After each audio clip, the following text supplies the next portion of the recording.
Halo semuanya, kali ini kami ingin membahas tentang interaksi edukatif di sekolah. Sebelum itu, apa sih interaksi edukatif? Assalamualaikum warahmatullahi wabarakatuh. Shalom Om Swastiastu, Namo Buddhaya, salam kebajikan untuk kita semua. Baiklah, kami dari kelompok 6 ingin mempresentasikan atau membacakan hasil diskusi kami, yaitu mengenai interaksi edukatif di sekolah. Izinkan kami memperkenalkan anggota kami yang terdiri dari Saya Mari Magdalena, saya Kamu Nur Aini. Saya Kamirul. Baiklah, sekian perkenalan singkat dari kelompok kami. Baiklah, langsung saja ke pembahasan. Selamat menyaksikan, jangan di skip-skip ya. Tipe pembelajaran terbagi menjadi dua, yaitu secara langsung dan tidak langsung. Yang pertama, secara langsung. Mode pembelajaran secara langsung yaitu mode pembelajaran yang menekankan pada penguasaan konsep atau perubahan perilaku dengan mengutamakan pendekatan deduktif dan dengan memiliki ciri yaitu transformasi dan keterampilan secara langsung. Pembelajaran berorientasi pada tujuan tertentu, materi pembelajaran pada tujuan tertentu. Pembelajaran yang telah terstruktur, lingkungan belajar yang telah terstruktur, yang distrukturkan oleh guru. Guru berperan sebagai penyampai informasi, dan dalam hal ini guru seyogyanya menggunakan berbagai media seperti film, tape recorder, gambar, peragaan, dan yang lainnya. Informasi yang disampaikan dapat berupa pengetahuan prosedural, yaitu pengetahuan tentang bagaimana melaksanakan sesuatu, atau pengetahuan deklaratif, yaitu pengetahuan tentang sesuatu dapat berupa fakta, konsep, prinsip, atau generalisasi.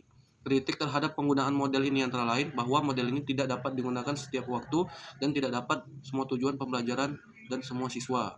Yang pembelajaran secara tidak langsung adalah proses pendidikan yang terjadi selama proses pembelajaran langsung tidak dirancang dalam kegiatan khusus. Pembelajaran tidak langsung berkenaan dengan pengembangan nilai dan sikap.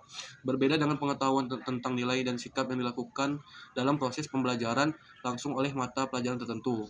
Mengembangkan sikap sebagai proses pengembangan moral dan perilaku dilakukan oleh seluruh mata pelajaran dan dalam setiap kegiatan yang terjadi di dalam kelas, sekolah, dan masyarakat.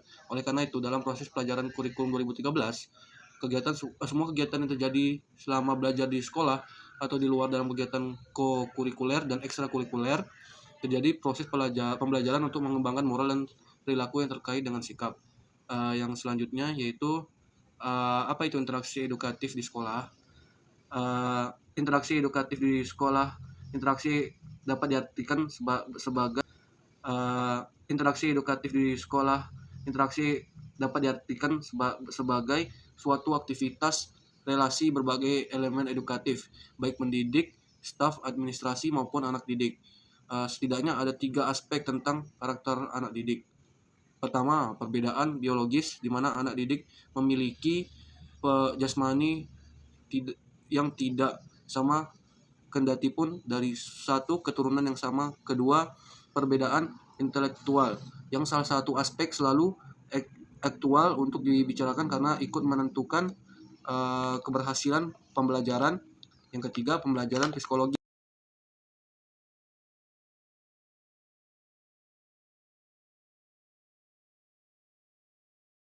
Prinsip interaksi edukatif. Nah, prinsip interaksi edukatif ada beberapa macam, yaitu ada prinsip motivasi, prinsip berawal dari persepsi yang dimiliki, prinsip mengarah pada fokus tertentu, prinsip terpadu, dan prinsip pemecah masalah.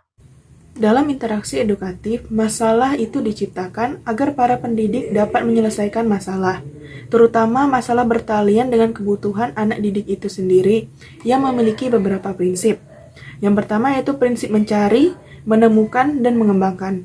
Anak didik memiliki potensi untuk mencari dan mengembangkan dirinya sesuai apa minat bakat mereka. Yang kedua yaitu prinsip belajar dan bekerja. Prinsip ini bertujuan agar pelajaran yang diperoleh mudah diresapi dan bertahan lama bagi anak didik. Yang ketiga yaitu prinsip hubungan sosial, di mana anak didik dilatih untuk bekerja sama dengan anak lainnya di dalam kelas ataupun di luar kelas. Yang keempat, prinsip perbedaan individual, di mana anak didik memiliki perbedaan satu sama lain, baik dari biologis, psikologis, dan intelektual. Nah, pasti dalam interaksi edukatif memiliki fungsi-fungsi. Yang pertama itu ada fungsi untuk mentransfer pengetahuan secara kognitif atau secara optimal. Terus adanya memungkinkan terjadinya transfer norma atau efektif. Dan ada pula fungsinya itu juga dapat mendukung pengetahuan yang diterima peserta didik. Yang keempat, bisa untuk mengarahkan perbuatan atau tingkah laku peserta didik. Yang kelima, dapat meningkatkan atau menciptakan hubungan yang baik. Yang keenam, fungsi interaksi edukatif itu bisa sebagai momentum pengakuan baik dari pendidik terhadap pendidik. Proses pendidikan sebagai interaksi sosial, yaitu pendidik yang memiliki hubungan dengan peserta didik untuk interaksi edukatif. Pendidik juga berlaku dalam lingkungan keluarga. Dalam keluarga yang merupakan individu atau sekelompok individu yang berkedudukan sebagai orang tua atau saudara atau peserta didik, khususnya dari ayah dan ibu. Pasti juga akan terdapat kompetensi paradogik. Jadi kompetensi paradogik atau kelanjutannya itu pastinya bisa menguasai teori dan prinsip belajar serta pembelajaran yang mendidik untuk mengembangkan suatu kurikulum yang mendorong keterlibatan peserta didik dalam pembelajaran dan dapat melaksanakan pembelajaran yang mendidik untuk mengevaluasi proses dan hasil pembelajaran tersebut. Dengan itu, munculnya kompetensi kepribadian yang dapat menampilkan diri sebagai pribadi yang memantapkan, menstabilkan, mendewasakan, atau mengarifkan atau berwibawa untuk mengembangkan diri secara berkelanjutan. Dan ada juga kompetensi sosial. Ini berguna untuk berkomunikasi secara efektif dan empatik dengan peserta didik, melakukan interaksi terhadap pihak-pihak yang terkait. Adapun kompetensi profesional yang dimana dapat menguasai substansi bidang studi dan metodologi keilmuannya untuk meningkatkan kualitas pembelajaran melalui penelitian tindakan di kelas.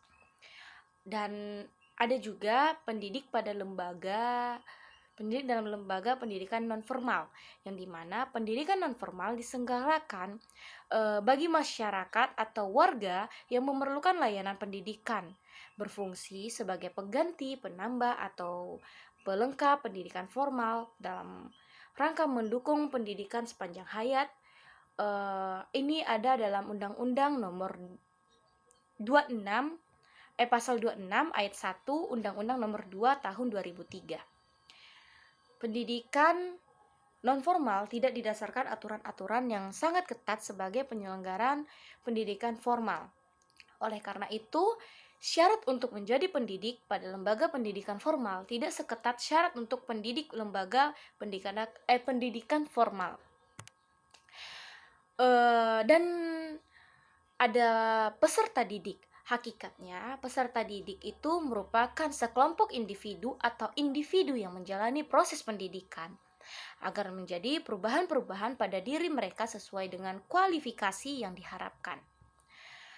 Adapun karakteristik peserta didik, secara umum peserta didik itu memiliki karakteristik sebagai berikut. Peserta didik memiliki potensi. Peserta didik merupakan individu-individu yang sedang berkembang. Adapun peserta didik yang satu memiliki perbedaan yang dengan peserta didik lainnya. Yang keempat itu peserta didik membutuhkan perhatian dan perlakuan yang manusiawi. Dengan karakteristik peserta didik merupakan individu yang aktif dan kreatif. Peserta didik memiliki berbagai kebutuhan. Oke guys, nah ini adalah materi kami yang terakhir tentang ciri-ciri interaksi edukatif adalah sebagai berikut. Yang pertama, adanya tujuan yang ingin kita capai. Yang kedua, ada bahan, pesan, atau menjadi isi transaksi atau interaksi yang dapat kita lakukan. Yang ketiga, ada pelajaran yang efektif untuk mengalami sesuatu yang akan kita ucapkan atau yang akan kita interaksikan. Yang keempat, ada guru yang melaksanakan. Yang kelima, ada metode untuk mencapai suatu tujuan tertentu. Yang keenam, ada situasi yang memungkinkan proses pembelajaran. Yang ketujuh, mengejar atau mengajar dengan baik. Dan yang ke-8 dan terakhir, ada penelitian terhadap hasil interaksi.